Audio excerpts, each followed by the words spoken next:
अस्सलामुअलैकुम दोस्तों, आज के इस वीडियो में मैं बात करने वाला हूं शेड्यूलर के बारे में। तो बगैर टाइम ज़ाया किए चलिए शुरू करते हैं।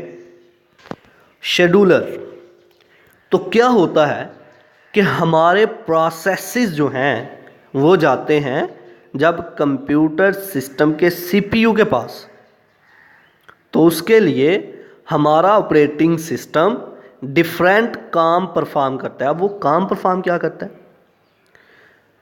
जब हमारा प्रोसेस जो है सबसे पहले जाएगा सेकेंडरी मेमोरी में, तो हम कहेंगे ये प्रोसेस जो है ये जॉब क्यू में है। अब जॉब क्यू से जब हमारा प्रोसेस जाएगा मेन मेमोरी में, यानी कि सेकेंडरी मेमोरी से जब हमारा प्रोसेस मेन मेमोरी में जाएगा, तो हम कहेंगे हमारा प्रोसेस जो है ये रेडी क्यू में है।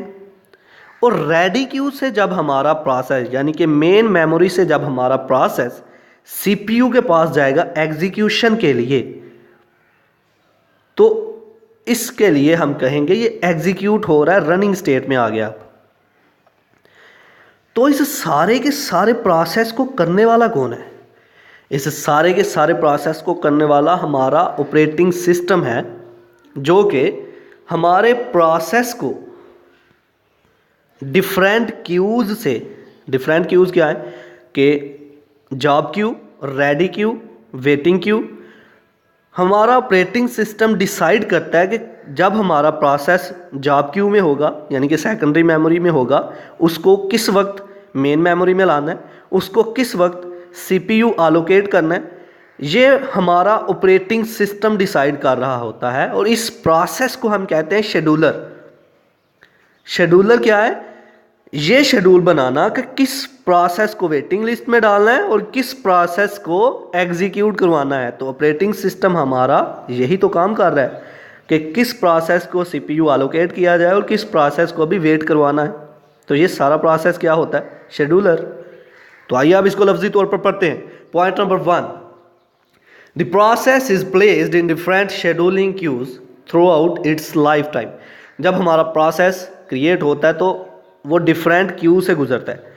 हमारी जॉब क्यू से गुजरता है, सबसे पहले वो आता है सेकेंडरी मेमोरी में, फिर वो जाता है मेन मेमोरी में, फिर वो जाता है सीपीयू के पास।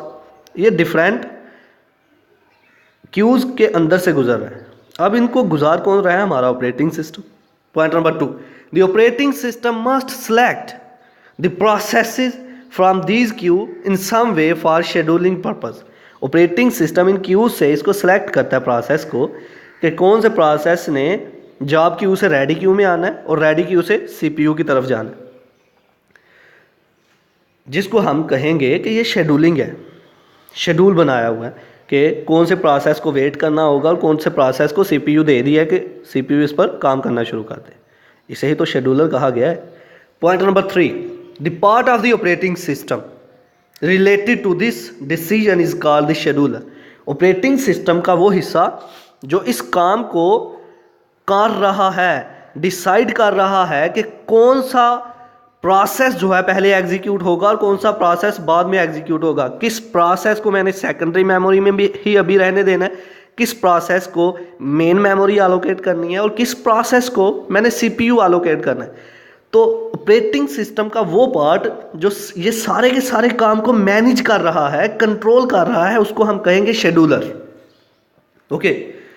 Point number 4, the algorithm used by scheduler is called the scheduling algorithm. और जो एल्गोरिदम यूज किया जाता है इस शेड्यूलर मेथड के लिए, इसको हम बोलेंगे शेड्यूलिंग एल्गोरिदम। तो ये था आज का हमारा लेक्चर, जिसमें हमने बात की शेड्यूलर के बारे में। तो आने वाली वीडियो में बात की जाएगी long term scheduler, short term scheduler और मीडियम टर्म शेड्यूलर के बारे में। आई होप कि आपको मेरी ये वीडियो पसंद आई होगी। Like this video, share this video and comment below this video if you have any question. Thanks for watching. Subscribe focus group. अल्लाह हाफिज़।